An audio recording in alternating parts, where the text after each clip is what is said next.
kadang hitam, kadang putih, kadang baik, kadang buruk.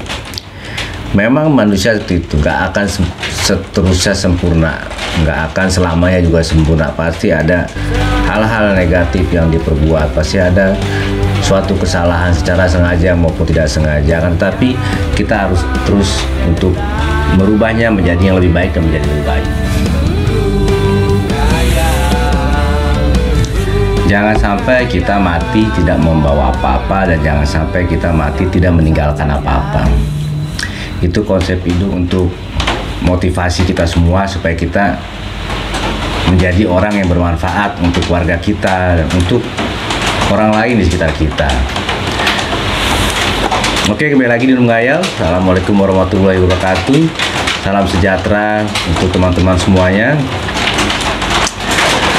Terima kasih untuk waktunya mau tetap menonton dan menyimak konten-konten gua. Mohon maaf sebelumnya ya, tiba-tiba turun hujan. Jadi ada di belakang di depan gue ini memang ada jendela yang memang untuk ventilasi sengaja, jadi kedengeran lah suara hujan di luar. Kenapa gue buat tema bahwa jangan sampai kita mati tidak membawa apa-apa, dan jangan sampai kita mati tidak meninggalkan apa-apa. Dalam hal membawa apa-apa ini, ya kita banyak berbuat baik kepada orang. Kita menjalankan sesuai dengan agamanya masing-masing ya, ritual agama pun dengan baik, sehingga kita dapat meninggalkan dunia ini dengan keadaan baik. Dan juga kita jangan lupa bahwa kita harus mempunyai konsep hidup bahwa kita mati mempunyai manfaat untuk keluarga kita, dan kita mati meninggalkan sesuatu yang bermanfaat untuk keluarga kita maupun untuk orang banyak di negara dan orang sekitar kita yang kita tinggalkan. Jika kita belum bisa bermanfaat untuk orang lain secara luas, minimal kita bermanfaat untuk keluarga kita. Contoh aja bahwa secara materi yang dapat kita lihat, kita meninggalkan aset kita dengan baik, memberikan harta kita kepada keturunan kita dengan baik, karena kita sudah menyiapkan apa-apa sebagai warisan kita untuk keluarga kita. Dan jangan lupa ilmu pengetahuan. Kita pun meninggalkan ilmu pengetahuan untuk anak-anak kita dengan baik. Ilmu pengetahuan agama maupun ilmu pengetahuan bagaimana cara anak-anak kita ini menjalani kehidupan di dunia ini menjadi orang-orang yang baik dan menjadi orang-orang yang bermanfaat dan menjadi orang-orang yang sukses. Memang seperti itu. Kita hidup harus memberikan contoh kepada siapapun, minimal kepada keturunan-keturunan kita, minimal kepada keluarga kita. Makanya gue pun membuat konten ini berawal gue dari cerita dalam musik sambil gue main musik, karena biar bagaimanapun itu adalah histori hidup gue juga, dimana gue menyukai hobi musik pada awal gue grow up, pada awal gue remaja. Nah akhirnya sesuai dengan tujuan gue mengerucut untuk ke hal-hal yang lebih positif lagi, insya Allah memberikan cerita-cerita kehidupan dan cerita-cerita tentang pandangan hidup yang gue tuangkan secara natural diri gue dan secara alami, seperti halnya orang-orang yang ada di kelas menengah maupun di kelas atas. Gue ingin nanti pun, karena hidup itu singkat, kita nggak ada yang tahu ya, hidup itu juga penuh dengan warna-warni, kadang hitam, kadang putih, kadang baik, kadang buruk. Memang manusia seperti itu, nggak akan seterusnya sempurna, nggak akan selamanya juga sempurna. Pasti ada hal-hal negatif yang diperbuat, pasti ada suatu kesalahan secara sengaja maupun tidak sengaja, kan, tapi kita harus terus untuk merubahnya menjadi yang lebih baik dan menjadi lebih baik. Begitupun harapan gua, sehingga nanti kelak pastikan ini kerikot ya, kerikot sampai kapanpun kerikot bisa dilihat, 2 tahun, 3 tahun, 10 tahun yang akan datang pun bisa dilihat selama masih YouTube ada gitu kan. Entah 15 tahun yang akan datang bisa juga jadi histori hidup gua, bisa jadi cerita-cerita juga yang nantinya bisa dikonsumsi atau dilihat oleh anak-anak gua. Kadang begini, secara pandangan gua ya, ada kalanya anak-anak seperti ya manusiawi lah, gue juga sama. Jika dinasehati atau jika diberikan ilmu secara langsung, kadang masih labil, mereka biasanya sulit untuk menerima. Perlu waktu dan perlu ketekunan sebagai orang tua untuk dapat memberikan ilmu pengetahuan yang baik-baik kepada anaknya, ya mungkin dikatakan nasihat atau bagaimana cara mendidik anaknya dengan baik. Gue pun seperti itu juga, begitu mama gua ya, ibu gua, mama gua nggak ada, meninggal 2008 ya.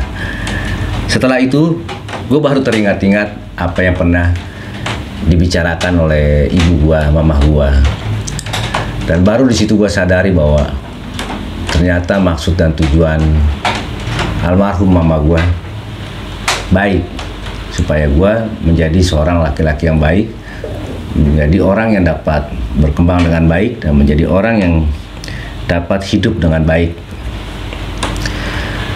Nah itu kesadaran seorang anak. Memang jika memang ada dalam situasi yang dalam proses hidup ya, perjalanan hidup yang kurang begitu baik lah ya, pada waktu kehilangan mereka akan mengingat kembali hal-hal, kejadian-kejadian kepada mendiang orang tuanya sudah tidak ada. Nah disitulah baru mereka menyadarinya bagaimana cara mendidik orang tua yang dahulu mungkin sebelumnya pada saat masih ada kurang didengarkan atau mungkin dianggap sepele dengan anaknya, akhirnya baru menyadarinya. Dan sama juga seperti ini, nanti kan dapat dilihat sama anak gue juga bagaimana gue punya pandangan hidup ya, pandangan hidup selama ini yang mungkin jika gue informasikan saat ini kepada anak, memberikan pengetahuan kepada anak, ada kalanya pada saat masih labil kurang diterima atau mungkin diterima tapi tidak 100%. Nah, pada saat nanti jika memang dia melihat dalam keadaan sudah settle karakteristiknya, sudah settle juga cara pandangan hidup dia, mereka anak-anak gua pun gua harap dapat mengambil cita-cita hidup gua yang positif ya, yang positif untuk dapat mereka jalani, bahwa hidup itu yang penting adalah berbuat baik kepada sesama, melakukan hal-hal yang benar-benar bermanfaat, dan tidak perlu memaksakan diri dengan tujuan yang kita inginkan. Jadi menurut gua cara pandang hidup mengalir seperti air, berpikir positif dan lain sebagainya itu harus dijadikan satu, harus di-mix.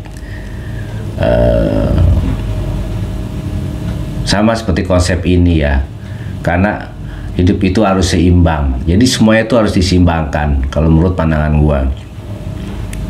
Jadi jika kita mengalir seperti air, kita pun tetap harus kontrol, karena di dalam air pasti ada kotoran-kotoran dan hal-hal negatif yang harus kita hindari. Jadi tidak selamanya mengalir seperti air itu baik, karena pasti ada gangguan dalam perjalanan kita, pasti ada gangguan dalam proses kehidupan kita. Nah itu harus kita singkirkan, yang baik-baik kita ambil. Nah harus banyak berpikir positif, Berpikir positif untuk menjadikan kita lebih tenang dalam hidup, menjalani hidup dengan tenang, sehingga kita dapat mempunyai ide-ide yang menarik, ide-ide yang bagus buat perkembangan hidup kita. Akan tetapi pikiran negatif pun tetap diperlukan, karena ini adalah hidup berkeseimbangan. Jadi negatif positif tetap harus kita gunakan sesuai dengan waktunya, tempatnya, dan bagaimana kita melakukannya. Jika kita pergi ke suatu tempat, jika tempat itu misalkan dalam keadaan hujan lebat, sedangkan kita mau berangkat ke suatu daerah lah, kita dalam keadaan cuaca yang hujan lebat, bahkan karena sekarang teknologi sudah tinggi ya, secara live pun banyak berita-berita yang dapat disiarkan melalui YouTube dan lain sebagainya.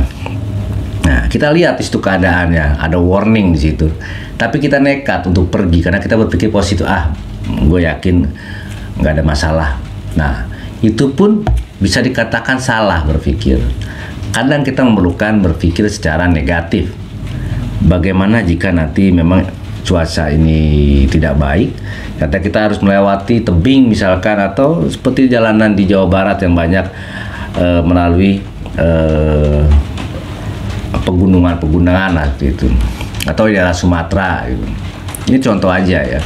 Kita boleh menggunakan pikiran negatif dalam hal ini karena kita berpikir untuk keselamatan kita. Nah, itu kita perlukan pikiran negatif tentang apa yang akan terjadi jika kita melalui kondisi tersebut, atau jika kita pergi ke suatu tempat. Dan membuang kenangan pun seperti itu, merilis hal-hal yang negatif dalam diri kita. Itu pun kita perlukan juga jadiin satu. Kita hidup seperti air mengalir, akan tetapi kita tetap waspada jika ada hal-hal negatif yang akan menghampiri kita. Kita berpikir positif, positive thinking hidup kita, tetapi tetap kita menggunakan negative thinking dalam keadaan-keadaan tertentu. Kita merilis semua masalah-masalah hidup kita, segala pikiran-pikiran yang negatif, segala memori-memori negatif masalah kita, tetapi akan kita memerlukan juga yang kita pertahankan memori-memori yang di situ, walaupun memori itu hal yang negatif, akan tetapi jika itu menjadi guru kita, pengalaman hidup kita, itu kita bisa jaga untuk apa? Untuk dapat memonitor hidup kita ke depannya supaya jangan sampai terjadi lagi hal yang tidak kita inginkan di masa yang akan datang. Jadi segala apapun kita buang hal-hal negatif, akan tetapi ada momen-momen tertentu ataupun kejadian-kejadian yang kita alami sebelumnya, walaupun itu hal negatif, kita tetap harus keep dalam hal positif. Kita jaga untuk selalu kita ingat sebagai guru kita, sebagai pengalaman kita. Pengalaman yang buruk menjadi pengalaman yang baik menurut kita untuk mendapat pelajaran pada diri kita, supaya di masa yang akan datang kita tidak dapat mengulanginya lagi, dan di masa yang akan datang kita tahu segala macam apapun yang akan menjahati kita, segala macam apapun yang akan merugikan hidup kita. Jadi hidup itu menurut gua memang harus seimbang, dan kita pun harus bijaksana dalam menentukan suatu keputusan apapun. Kita harus bijaksana. Yang benar belum tentu benar kita terapkan jika kita menerapkan jika kita menerapkan pada suatu waktu yang ternyata itu tidak tepat untuk dilakukan. Lebih baik membuatlah konten yang bermanfaat, yang membuat edukasi dan menjadi inspirasi buat orang lah. Hiburan pun sama, hiburan pun juga sama, itu juga bermanfaat karena ada kalanya kita dan gua pun sama memerlukan hiburan-hiburan yang dapat gue nonton, yang dapat gue dengarkan juga untuk merelaksasi diri gue, jiwa gue, supaya gue dapat ketawa, dapat terhibur. Itu bermanfaat menurut gue. Lagu-lagu, orang bikin konten lagu itu bermanfaat karena manusia kadang-kadang membutuhkan hiburan. Jadi maksud gue bermanfaat atau tidak bermanfaat pun jangan disalahartikan, karena konten yang lucu-lucu yang bikin orang ketawa itu bermanfaat menurut gua. Yang nggak bermanfaat tuh, yang nggak jelas adalah misalkan pornografi, itu tidak bermanfaat, atau sekedar menjual suatu kegiatan yang di situ memamerkan suatu bentuk tubuhnya untuk dapat viral atau dapat viewer banyak gitu. Nah, itu tidak bermanfaat menurut gua. Terserah, itu putusan hidup kalian masing-masing, tapi menurut gua hidup itu harus bermanfaat. Nah, gua kalau habis pulang kerja misalkan penat, gua selalu mencari hiburan, main gitar atau mendengarkan musik. Begitu ada YouTube sekarang, gue tinggal nonton YouTube, gue dapat mendengarkan lagu, orang nyanyi, atau kadang ada orang yang mempunyai ciptaan lagu tapi lagunya itu menginspirasi atau lagunya itu lucu. Nah, itu gue tonton juga. Kenapa? Selain gue mendapat hiburan lagu, musik, tapi gue mendapat hiburan diri gue atau hati gue tenang karena gue terhibur, lagunya lucu, gue bisa ketawa sendiri. Itu sangat bermanfaat. Jadi bikinlah suatu karya apapun yang bermanfaat untuk orang lain, maupun bentuknya itu adalah hiburan, maupun bentuknya adalah edukasi secara pengetahuan, tetap ada unsur manfaatnya. Hiburan bermanfaat untuk menghibur orang lain, mudah ketawa, karena kita tidak mudah membuat orang tertawa, karena banyak yang harus kita lihat bagaimana dapat menghibur orang dengan keadaan yang dialami. Dan juga berbeda usia pun itu kadangkala berbeda kita untuk menghiburnya. Jadi nggak mudah untuk menghibur orang. Dengan usia remaja mungkin punya segmen komedi yang berbeda. Dan jika orang pun yang sedih pada usia yang lebih tua, misalkan 40 tahun, 50 tahun, nah itu pun kita harus menyesuaikan bagaimana kita menghiburnya dan bagaimana kita dapat membuat dia ketawa. Nah, itu nggak sulit. Orang yang dapat menghibur orang lain, apalagi orang lain itu yang lagi sedang sedih. Sedih kan banyak ya, bisa dari segi ekonomi, bisa dari segi patah hati karena hatinya, karena urusan cinta. Nah, itu berbeda-beda. Nah, itu kan nggak mudah kita untuk membuat mereka ketawa. Seperti ginilah, gue ngomong sendirian di sini, ya kan? Dan gue kan nggak pernah pakai konsep untuk membuat cerita-cerita hidup gue ataupun membuat konten gue. Gue melakukannya ya begitu tadi gue lagi sempet, ya gue ngomong aja apa yang gue omongin. Entah itu ngomong ya itu nggak tertata pun atau tidak terstruktur, ya whatever.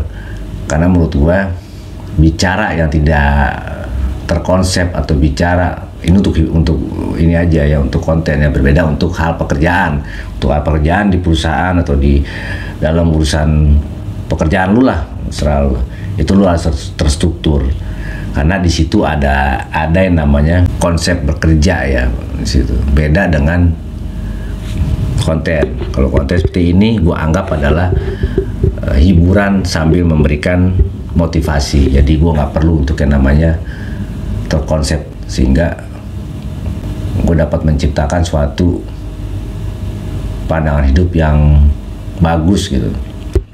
Yang nggak tahu ya kalau yang akan datang ya, karena manusia itu berubah-ubah.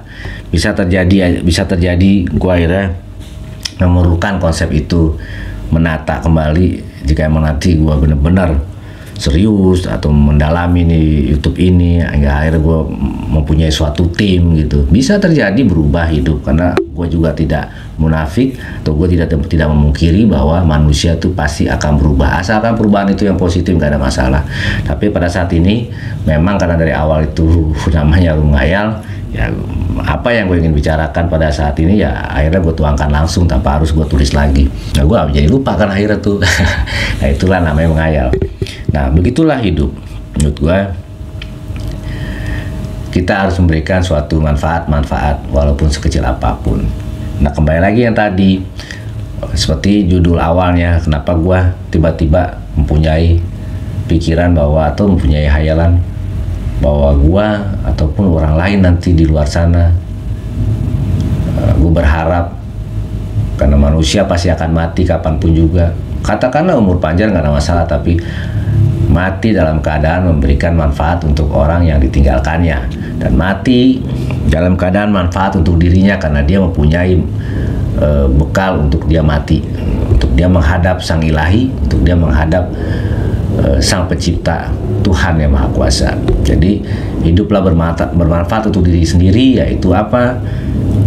Pendalami dan pelajari ilmu alam semesta ini, ilmu agama yang cocok untuk kalian, yang kalian anggap itu benar. Jalani dengan maksimal mungkin, tanpa harus membenci, tanpa harus menyakiti, tanpa harus mengatakan salah kepada agama lain yang bukan agama kalian. Saya pun demikian. Apa yang gue yakini gue jalani, dan gue menghormati saudara ataupun teman-teman gue yang berbeda pendapat dalam hal menjalankan keagamaannya, karena mereka mempunyai keyakinan sendiri yang mereka yakini, dan kita harus menghargai mereka. Karena kita biar bagaimanapun, hal kebenaran di alam semesta ini secara konkret, secara murni 100%, kita belum dapat mengetahuinya, kita belum dapat melihatnya. Kita hanya meyakini dengan apa yang kita yakini, sesuai dengan hati nurani kita, sesuai dengan pandangan mata hati kita, bukan pandangan mata kita, karena kita selama ini pandangan mata kita belum pernah melihatkan kebenaran secara irasional itu. Nah, hal-hal yang irasional itu tidak dapat kita jangkau dengan mata kita, tapi kita dapat jangkau dengan mata hati kita. Gue pun bercita-cita seperti itu, bahwa gue harus memberikan manfaat kepada keluarga gue, apapun itu. Jika gue berdoa seperti itu, gue mensyukuri karena selama ini diberikan fasilitas kepada Tuhan. Gue hidup secara beruntung, mungkin bisa dikatakan secara beruntung. Alhamdulillah, bersyukur bahwa Tuhan memberikan kenyamanan buat hidup gua, ketenangan, dan apa yang gue butuhkan, gue bisa menikmatinya dengan baik. Apapun keadaan hidup gua, tidak bisa diukur dengan 1 sampai 10 yang dimaksud dengan kesejahteraan dan kebahagiaan. Karena kesejahteraan dan kebahagiaan itu tergantung dari tolak ukur masing-masing. Dan menurut gua masih diberikan kehidupan, dapat diberikan kesehatan, itu adalah suatu kebahagiaan. Karena gua dapat mempunyai waktu untuk memperbaiki diri lagi, dan memperbaiki diri lagi sampai gue nanti tiba waktunya. Fasilitas hidup, gue dapat tidur dengan tenang, tidur dengan nyaman, karena mempunyai rumah, itu adalah suatu kebahagiaan menurut gue. Jadi, tapi kan belum gedung atau belum gede rumahnya, itu adalah ukuran duniawi. Ukuran dalam bentuk kebahagiaan itu adalah berbeda-beda. Dan gua tergantung manusianya, gue dapat menjalani kebahagiaan ini, dapat bersyukur dengan tempat tinggal gue saat ini, karena apa yang gue berikan untuk alam semesta ini, atau apa yang gue berikan untuk hidup gue, mengucapkan terima kasih kepada Tuhan dengan cara perilaku hidup gue belum layak menurut gue, belum maksimal. Makanya jika gue diberikan fasilitas ini, gue bersyukur, masih memberikan kebahagiaan walaupun gue belum maksimal. Terima kasih kepada Tuhan. Ya, semoga gue mati pun seperti itu, gue dapat lebih lagi apa yang gue inginkan, sehingga apa yang gue dapat nanti dapat gue berikan kepada keturunan gue dan bermanfaat untuk mereka secara materi, udah pasti. Dan kita memang harus mencari itu. Kalau menurut gue harus mencari itu, supaya anak-anak kita, keturunan kita bahagia nantinya, tidak susah hidupnya. Dan juga pendidikan, pengetahuan, gue harus memberikan bagaimana cara menjalani hidup orang beragama yang benar. Adab, moral itu harus jaga. Karena menurut gua, sehebat apapun kita mengajari agama kepada anak kita, sepintar apapun nanti anak kita dalam beragama secara lisannya ya, secara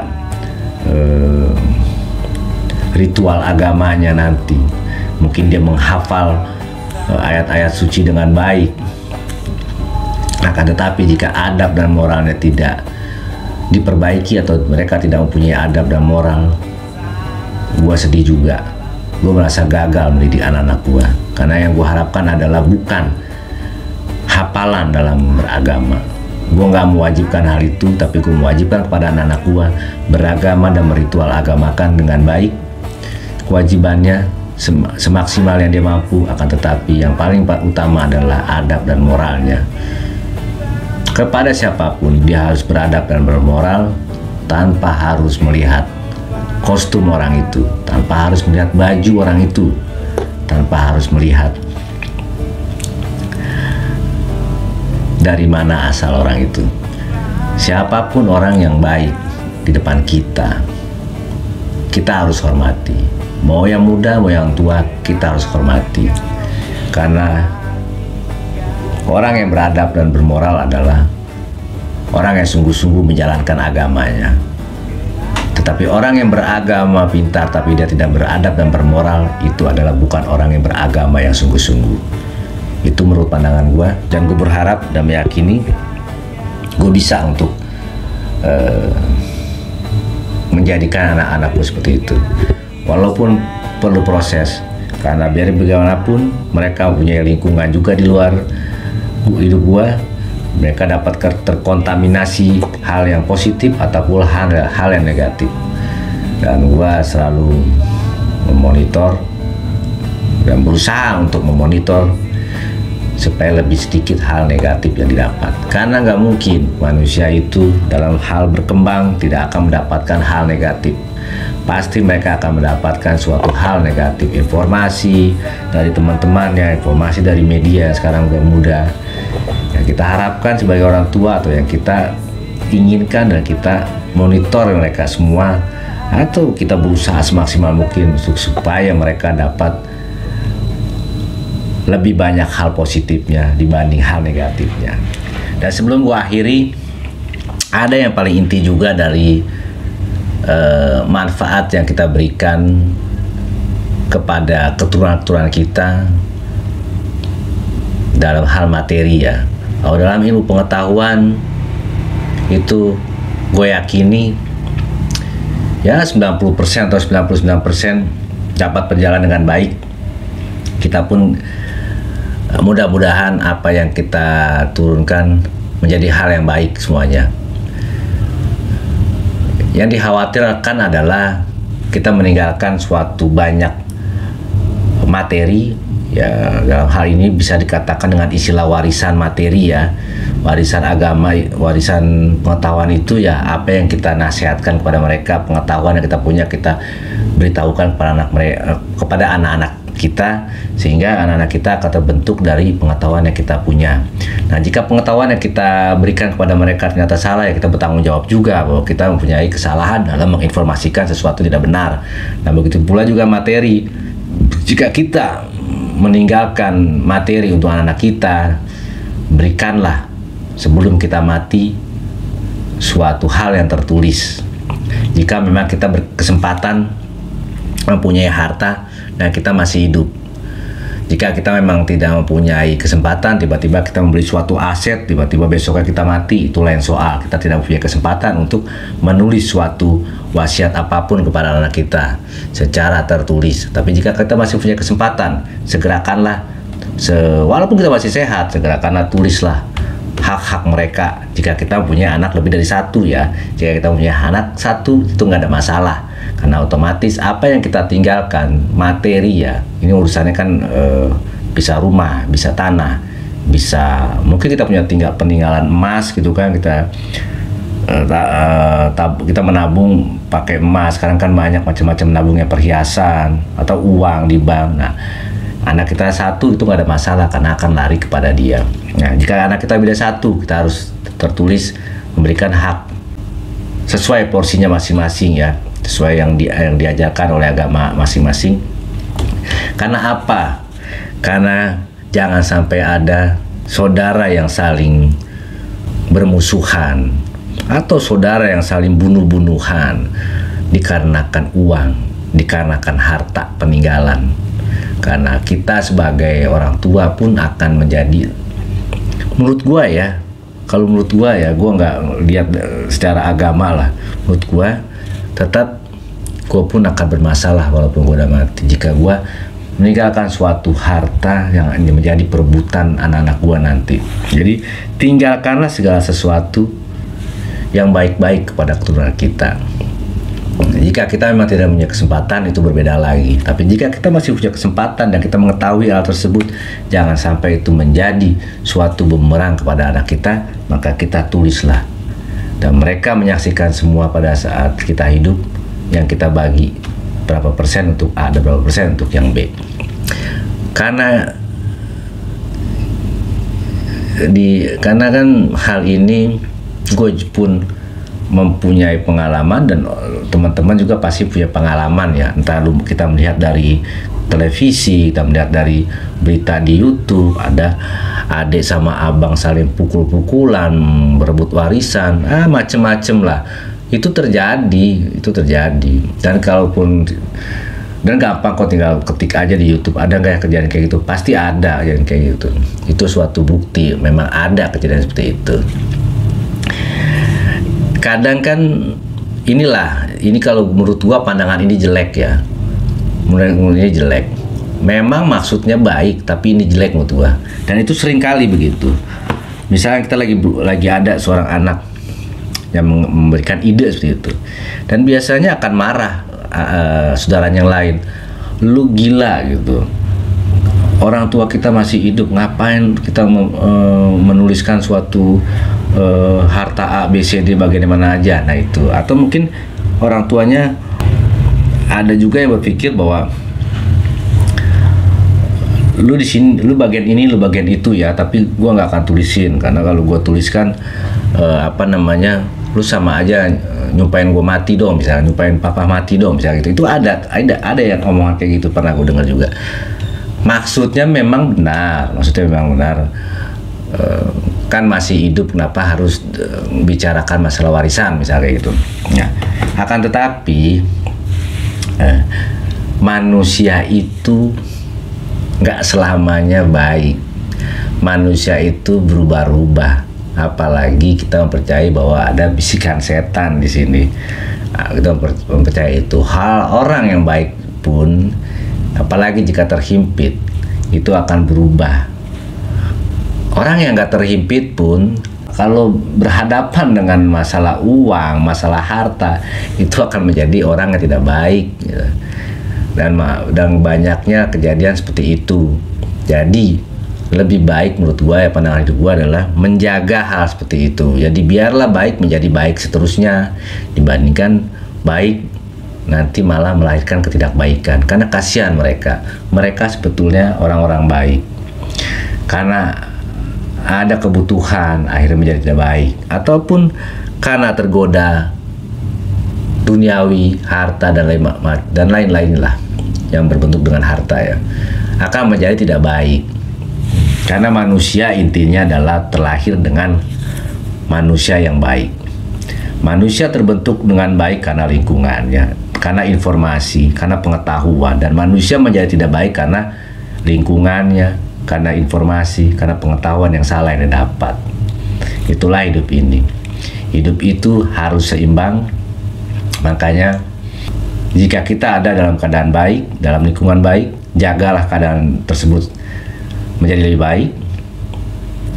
Dan jika kita meninggalkan sesuatu kepada anak kita, jika kita masih sehat, masih berkesempatan, tulislah sebagai suatu bentuk peninggalan kita kepada mereka, ahli waris kita. Dan jika kita meninggalkan pengetahuan, tinggalkanlah pengetahuan yang baik-baik untuk anak-anak kita. Ya, semoga aja dapat meninggalkan hal-hal yang baik untuk anak-anak gua. meninggalkan harta menjadi harta yang baik untuk anak-anak gue, meninggalkan ilmu pengetahuan menjadikan ilmu pengetahuan yang baik-baik untuk mereka. Gue berdoa dan gue minta kepada Tuhan, jangan jadikan perpecahan apapun harta yang gue tinggalkan kepada anak-anak gue. Biarkanlah mereka menjadi anak-anak yang rukun, menjadi saudara-saudara yang rukun, sampai mereka mempunyai anak dan cucu mereka nanti. Dan gue juga berdoa kepada Tuhan dan minta Tuhan untuk meridhoinya. Gue berikan pengetahuan yang baik untuk anak gue dan bermanfaat untuk anak-anak gue, untuk keturunan gue juga. Dan gue doakan juga untuk teman-teman sehat selalu dan selalu memberikan pengetahuan-pengetahuan yang baik kepada keturunan-keturunannya, dan memberikan harta kekayaan teman-teman juga, harta yang baik-baik kepada keturunan-keturunan teman-teman. Jangan lupa selalu tersenyum dan selalu bahagia. Assalamualaikum warahmatullahi wabarakatuh. Salam sejahtera untuk teman-teman. Salam Buaya.